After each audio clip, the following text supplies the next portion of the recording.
तो आज के इस वीडियो में हम जानने वाले हैं कि 33 kV SF6 रिंगमैन यूनिट का ये सिंगल लाइन डायग्राम जो पावर डिस्ट्रीब्यूशन सिस्टम का एक इम्पॉर्टेंट पार्ट है। और इस वीडियो में हम इसके हर छोटे बड़े हिस्से को डिटेल में समझेंगे, और अगर आप ध्यान से समझते हैं तो मैं ये यकीन दिलाता हूँ कि आप कभी भी किसी भी सिंगल लाइन डायग्राम को आसानी से पढ़ पाएंगे। तो बिना किसी देरी के चलिए शुरू करते हैं। तो सबसे पहले बात करते हैं कि RMU क्या होता है। रिंगमैन यूनिट यानी कि RMU जो मीडियम वोल्टेज पावर डिस्ट्रीब्यूशन में इस्तेमाल होने वाली एक कॉम्पैक्ट सील्ड सिस्टम है, और इसका डिज़ाइन इसे सेफ और रिलायबल बनाता है। इसमें SF6 गैस का इस्तेमाल होता है जो इसे हाई इंसुलेशन प्रदान करती है। अब सोचिए एक ऐसा सिस्टम जो 33 kV जैसे हाई वोल्टेज को आसानी से हैंडल करता है और फॉल्ट से पावर को बचाता है, तो ये कितना इंपॉर्टेंट होगा। अब जानते हैं कि एक्सटेंसिबल और प्लस VVV प्लस M का मतलब क्या है। आप ड्राइंग में देख सकते हैं कि यहाँ पे लिखा हुआ है प्लस VVV प्लस M।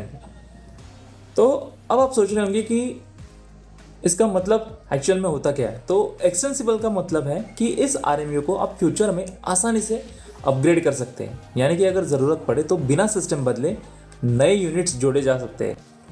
अब बात करते हैं प्लस VVV प्लस M की। तो इसका मतलब है 3 वैक्यूम सर्किट ब्रेकर्स VCB और एक मीटरिंग यूनिट है। VVV यानी कि VCB और प्लस M यानी कि मीटरिंग। तो VCB का काम है फॉल्ट्स को सेफली आइसोलेट करना, और जो मीटरिंग यूनिट होता है उसका काम है पावर कंजम्पशन को मापना। तो क्या आपको ये जानकारी नहीं लगी तो नीचे कमेंट करके ज़रूर बताना। तो अब हम बढ़ते हैं अपनी सिंगल लाइन डायग्राम की ओर। अब ये सिंगल लाइन डायग्राम ज़रूरी क्यों है। तो सोचिए अगर आपको पूरा सिस्टम समझना हो और आपके पास ये डायग्राम ना हो तो कितनी दिक्कत होगी। Single line diagram power system को सिंपल और क्लियर बनाता है। ये ना सिर्फ प्लानिंग और मेंटेनेंस में मदद करता है बल्कि फॉल्ट्स को जल्दी समझने और ठीक करने में भी मददगार है। तो अगली बार जब आप किसी पावर स्टेशन में जाए तो इस डायग्राम को ज़रूर देखें। तो करंट फ्लो को अब समझते हैं हम। इस डायग्राम में अभी करंट फ्लो कैसे होता है। तो शुरुआत होती है 33 kV इनकमिंग लाइन से। यहाँ पर 3 पोजीशन डिस्कनेक्टर आता है। ये क्लोज, ओपन और अर्थ ऑपरेशन के लिए काम करता है।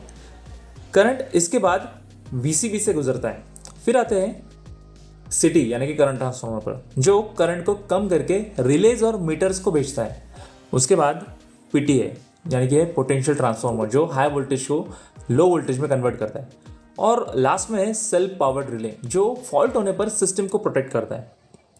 अब बताइए क्या आप इससे पहले किसी डायग्राम में ऐसा डिटेल देखा था। अब हम जानते हैं जो डायग्राम में कंपोनेंट्स हैं उनके बारे में। अब इसके हर एक कंपोनेंट को हम डिटेल में समझते हैं। तो सबसे पहले समझते हैं सिटी को यानी कि करंट ट्रांसफार्मर को। ये हाई करंट को मैनेजेबल लेवल्स में बदलता है। इस डायग्राम में इसका रेशियो 100:1 है, 100/1। अब बात करते हैं पोटेंशियल ट्रांसफार्मर की। तो वोल्टेज को ये लो लेवल में कन्वर्ट करता है। अब आते हैं सेल्फ पावर रिले पर। ये जो भी बाहरी पावर होती है उससे सिटी से पावर लेकर काम करता है, यानी कि जो एक्सटर्नल पावर होती है उससे। और VCB, अब बात करते हैं VCB की, जो है वैक्यूम सर्किट ब्रेकर। ये फॉल्ट्स को सेफली इंटरप्ट करता है। अब आते हैं 3 पोजीशन डिस्कनेक्टर पर।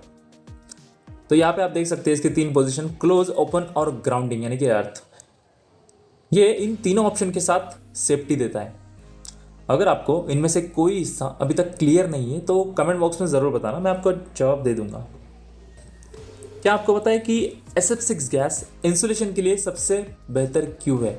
क्योंकि इसकी डाइलेक्ट्रिक स्ट्रेंथ एयर से भी 2.5 गुना ज़्यादा है। लेकिन SF6 गैस का एक नुकसान भी है। सोचिए क्या ये हमारे पर्यावरण के लिए नुकसानदायक हो सकता है। नीचे कमेंट में मुझे ज़रूर बताना कि क्या ये हमारे एनवायरनमेंट के लिए हज़ार्डस है, हार्मफुल है। तो अब सवाल ये उठता है कि इस तरह के डायग्राम में फ्यूजेस क्यों नहीं है, जबकि लो वोल्टेज सिस्टम में ये कॉमन होते हैं। ये एक इंटरेस्टिंग सवाल है जिसका जवाब मैं अपने आने वाले वीडियो में दूंगा। तो इस सवाल का जवाब जानने के लिए चैनल को सब्सक्राइब जरूर कर देना।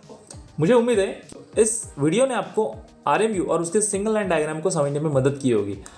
अब अगर आप और भी गहराई से इलेक्ट्रिकल स्कीमेटिक को समझना चाहते हैं तो लर्न स्कीमेटिक इन 34 मिनट्स उस पर आप क्लिक करिए, जो अभी आपकी स्क्रीन पर दिख रहा है। तो शेयर करें, लाइक करें और कमेंट करना ना भूलें। तो मिलते हैं अगली वीडियो में।